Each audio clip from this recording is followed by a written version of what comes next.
Today, we are beginning the hard work of restoring hope for hardworking and challenged Albertans. Today, we send a message to our fellow citizens.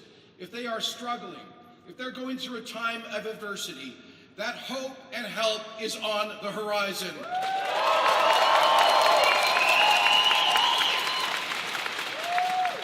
Thank you so much to my dear friend, Rana, one of my very best friends in all of my years of public service, both politically and personally. I'm so proud to call Rana a friend, but I have a confession to make. I was proud to support Rana to, in fact, I think help to recruit her to be the interim leader of our federal party. But I have to say I now regret doing so. Because instead, I wish she was running to be the leader of the Conservative Party of Canada.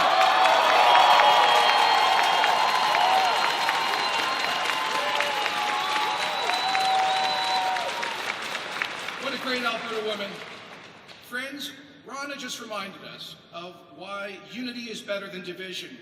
15 years ago, we had two federal Conservative parties who were hopelessly locked in a war of attrition. And had that war continued, the result would have been permanent Liberal governments. But Canadians told us to get over our small differences and to reunite the national Conservative family. And you know who helped us to make that happen?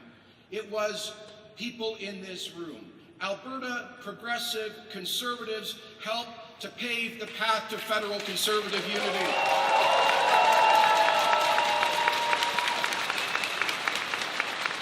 Our late great leader, Ralph Klein, and by the way, do I ever miss Ralph? Don't we all miss Ralph?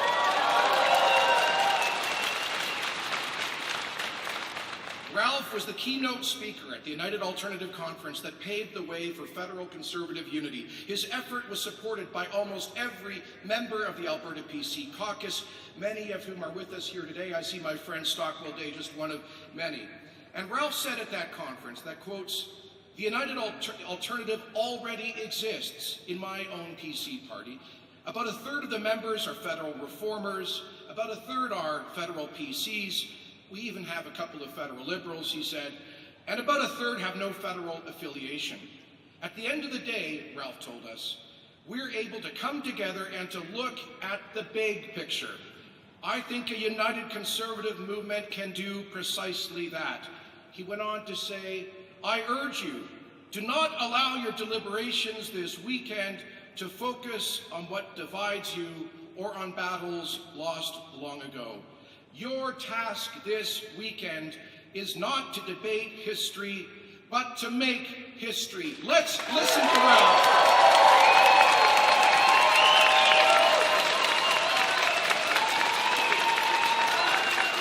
Let's listen to Ralph.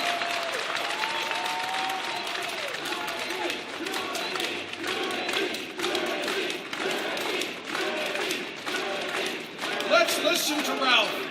Let's not debate history this weekend. Let's make history for Alberta.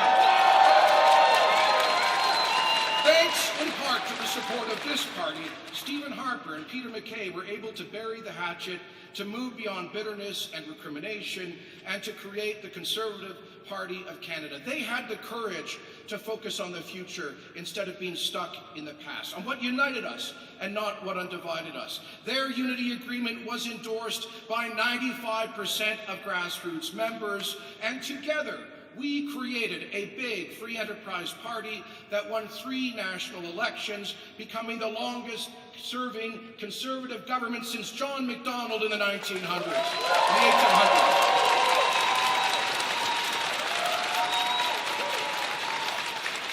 And by the way, we've got almost the entire federal Conservative caucus here today, and I think we can say to them, we were a darn good government too.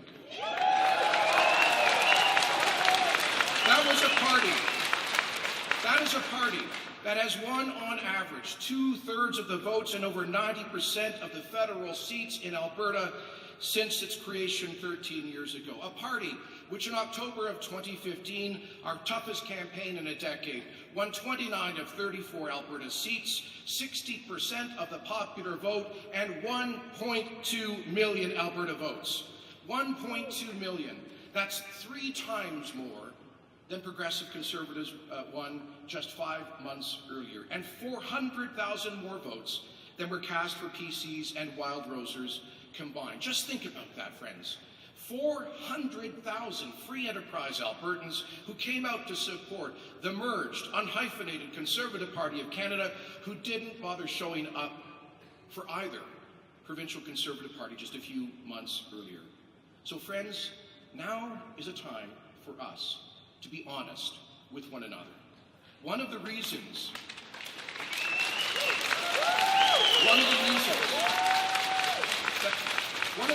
we lost that election is because, let's be honest, many in the public believed that our party had grown arrogant.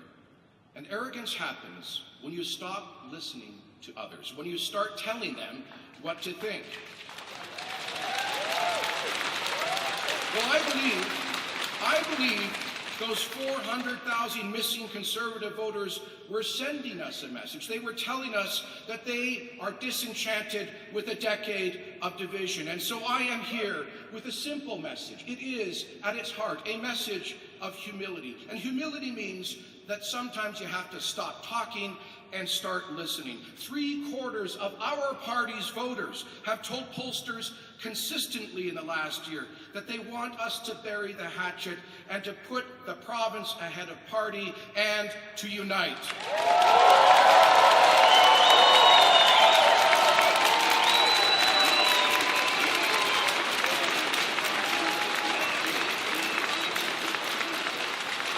To ignore them, to tell them that they're wrong, to say that it's more important to protect our party's past than to secure our people's future would be arrogance and not humility. So I say, let us take the path of humility.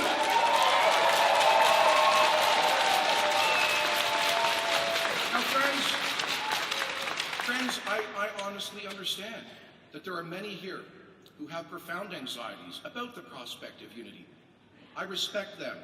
I respect their voices, their hard work, their volunteer devotion to this party, just as I respect the great legacy of the PC party that helped to build modern Alberta. And that is why I am not seeking today a mandate to impose change on this party.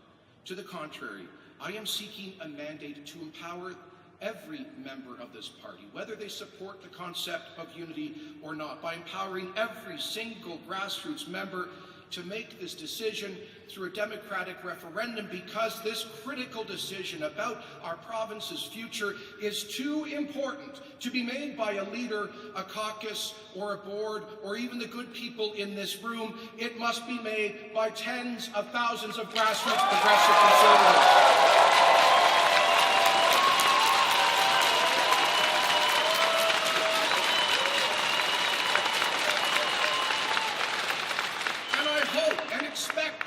Referendum campaign, those who oppose the idea of unity will offer their opinion, will participate in that debate and reflect it in their vote. But please do not deny the right of our grassroots members to decide our future together.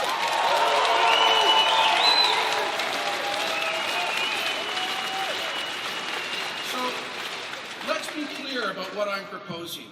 Nothing less and nothing more than reuniting the coalition that existed in this party for the better part of 4 decades, that gave good government to Alberta for 4 decades before that coalition split in two. Between two parties that are voting together 90% of the time, for each other's amendments nearly 100% of the time, and who do not disagree on a single major issue in Alberta politics today.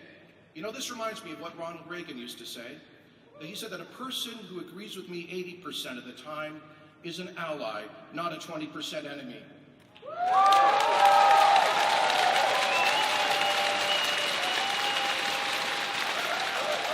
And Ed Koch, the great colorful New York Mayor Ed Koch, put it perhaps more colorfully. He said, if you agree with me on 9 of 12 issues, vote for me.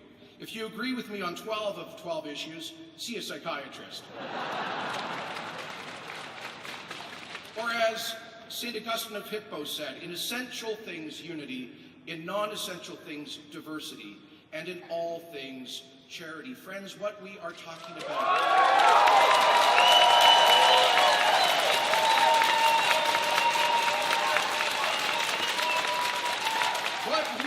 talking about is a big, broad, tolerant, diverse, free enterprise coalition.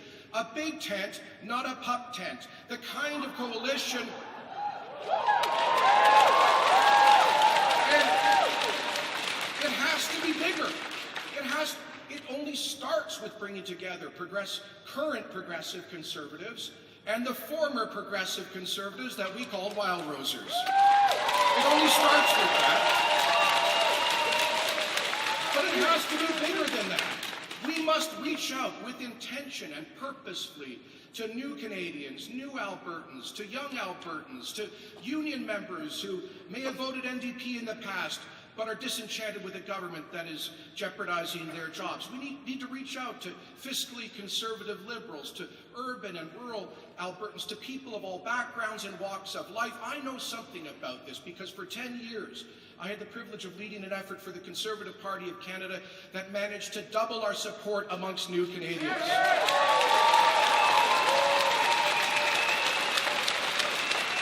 I am talking about a contemporary version of the Lougheed or Klein coalitions, a provincial version of the Conservative Party of Canada, or an Alberta version of the BC Liberal Party, I don't like the name so much, or the party led by the Premier who is standing up for Alberta, Bradwell's Saskatchewan Party.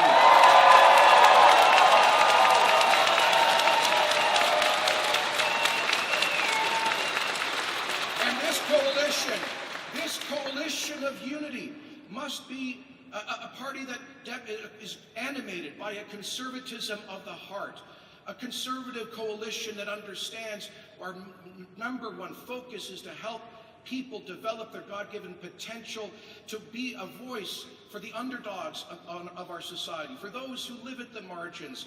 We must be the party that speaks to and for single moms and people who are struggling to get into the labor market, for our First Nations people, for new Albertans who are struggling to integrate. We must be their champion.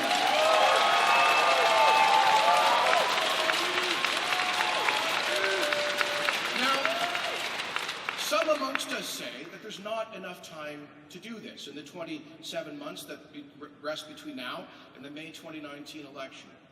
My response is this. We managed to put together the unhyphenated Conservative Party of Canada in 10 months, and we did that across 10 provinces, 3 territories, 2 houses of parliament, 2 official languages, 10 times more people. If we could do that in 10 months, we can do it in Alberta.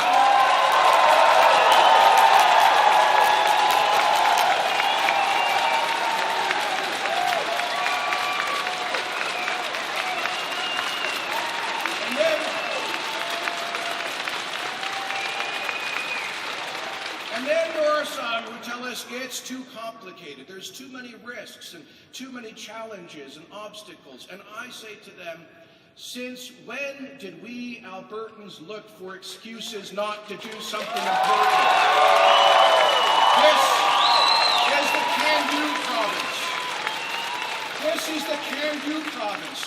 This is the province where if we see an obstacle, we figure out a way to overcome it. And that's what we're going to do in Reuniting Alberta. And so, friends, Albertans are counting on us. Our future is counting on us. In this week's NDP budget, they have mortgaged our future, $70 billion in debt. And we owe it to future generations to get this right starting today, because united, we will get Alberta back on the right track. United, we will restore this great province as a beacon of hope and opportunity for generations to come. United, we will struggle, and united, we will emerge, as in the words of our province's motto, strong and free. Thank you very much. God bless you.